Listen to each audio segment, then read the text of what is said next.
El período colonial. En general, los estudiosos concuerdan que el período colonial en Chile comenzó en 1958 con el desastre de Curalaba, en el cual se establece la frontera del río Biobío como la frontera sur de la gobernación de Chile, y que termina en 1810 cuando comienza el proceso independentista. La conquista y posterior colonización del territorio americano produjo grandes cambios en las formas de organizarse que había conocido América. De hecho, surgieron nuevas autoridades, cuyo poder se imponía a una extensión territorial que, cultural y políticamente, era muy distinta. Es por esto que para gobernar las colonias americanas fue necesario establecer una serie de instituciones organizadas en forma jerárquica, que se localizaron tanto en España como en América.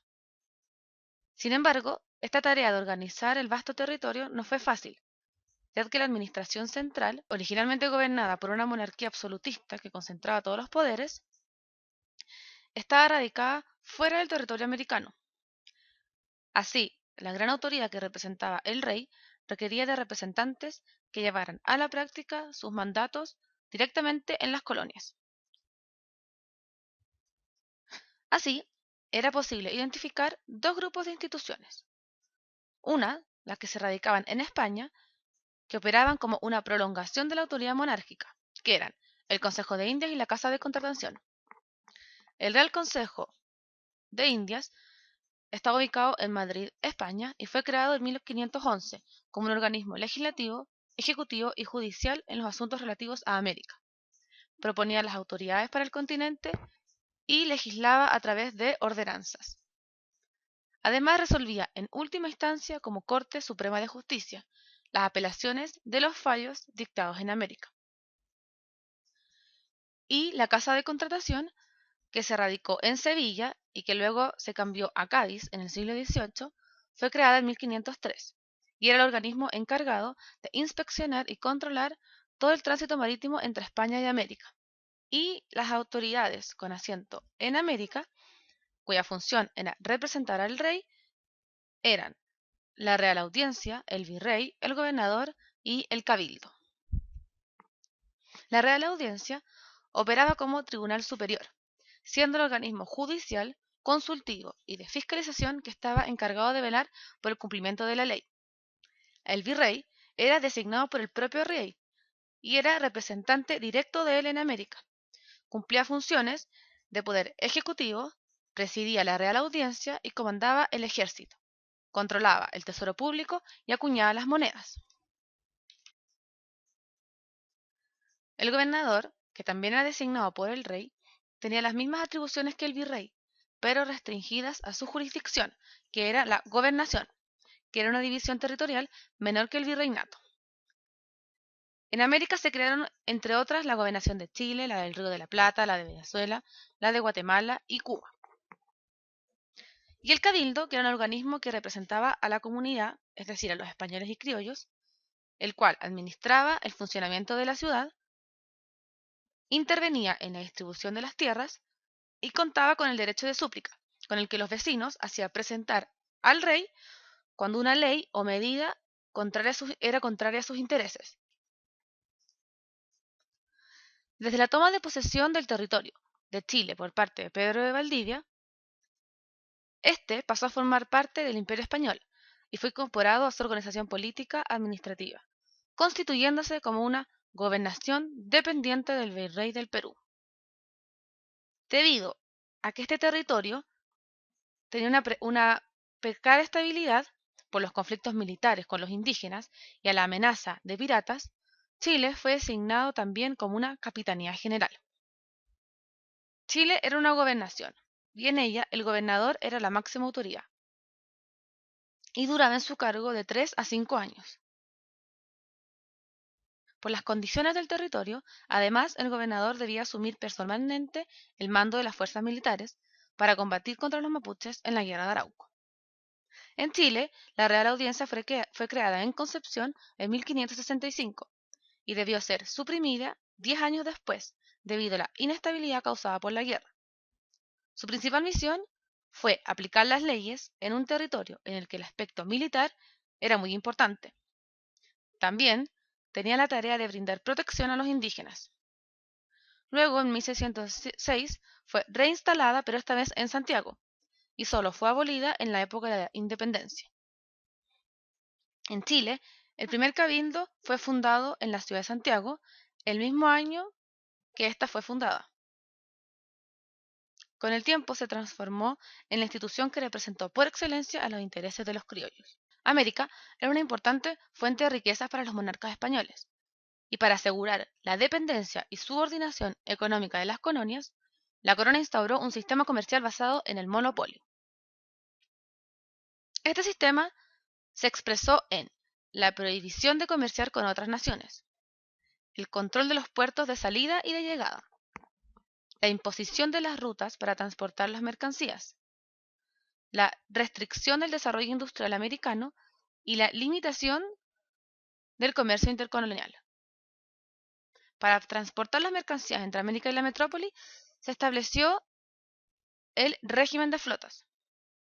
Estas flotas eran controladas por la Casa de Contratación y solo podía utilizar el puerto de Sevilla en España y en América los puertos de Veracruz, Cartagena y Portobelo. Los resultados de este sistema comercial monopólico no fueron los esperados, ya que se caracterizó por tener engorrosos trámites burocráticos, lo que determinó que el arribo a los puertos americanos no fuera anual, como supuestamente estaba planeado, sino que más bien fuera incluso cada 2 o 3 años, lo que generó escasez de producto en las colonias.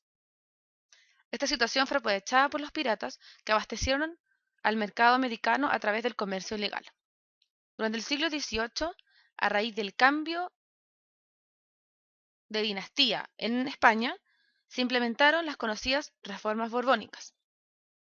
Y estas fueron el reemplazo del sistema de flotas por los de navíos de registro, en los que cada mercader autorizado podía comerciar con América con sus propios barcos. Puso fin al monopolio portuario y se abrieron nuevos puertos en España y América.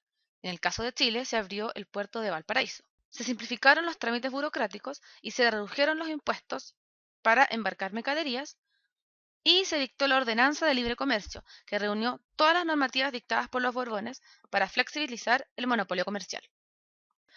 Durante el siglo XVII, la tierra se transformó en uno de los bienes que más aportó a la formación de fortunas, gracias a la acumulación de grandes extensiones territoriales que conformaban un espacio de producción al que se denomina hacienda. La hacienda vino a reemplazar a la antigua encomienda, y su ciclo productivo funcionaba con relativa autosuficiencia.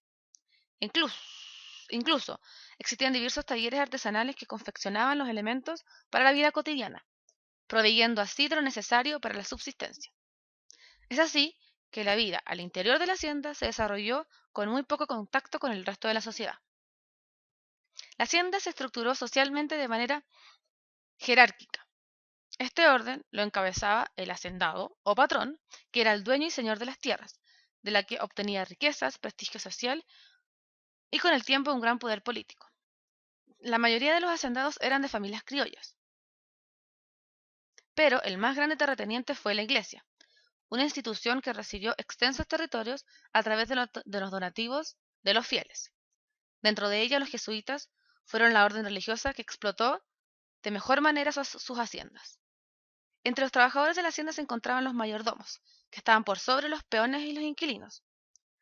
Eran los que dirigían las faenas de la hacienda, controlaban a los trabajadores y eran los que se relacionaban de forma más directa con el patrón. La mano de obra de la hacienda estaba conformada por inquilinos y peones. Los inquilinos desarrollaban una fuerte dependencia con el hacendado, porque a cambio de su trabajo recibían un pequeño terreno al interior de la hacienda, donde podían cultivar, criar ganado e instalar sus viviendas. Y por otra parte, los peones, en cambio, se caracterizaban por vagabundear por los campos y solo en los tiempos de cosecha acudían a las haciendas en busca de trabajo. La sociedad colonial era estratificada. Resultaba fácil identificar los niveles en los que ésta se dividía, ya que cada uno de ellos poseía rasgos característicos. A grandes rasgos, en la parte alta de la escala social se encontraban la aristocracia, conformada por españoles y criollos. Su principal fuente de poder residía en el control de la tierra. eran los dueños de las grandes haciendas. En el estrato medio se encontraban los españoles pobres, que habían llegado después de la conquista, y los mestizos. Los seguían los indígenas, mulatos y zambos, que integraban el nivel más bajo. Por su condición de origen, eran menospreciados, marginados y obligados a realizar los trabajos más forzosos. Los mulatos eran los hijos de los blancos y negros, y los zambos eran los hijos de negros e indígenas. Y por último estaban los negros, que tenían la condición de esclavos, aunque también existían aquellos que habían logrado alcanzar su libertad.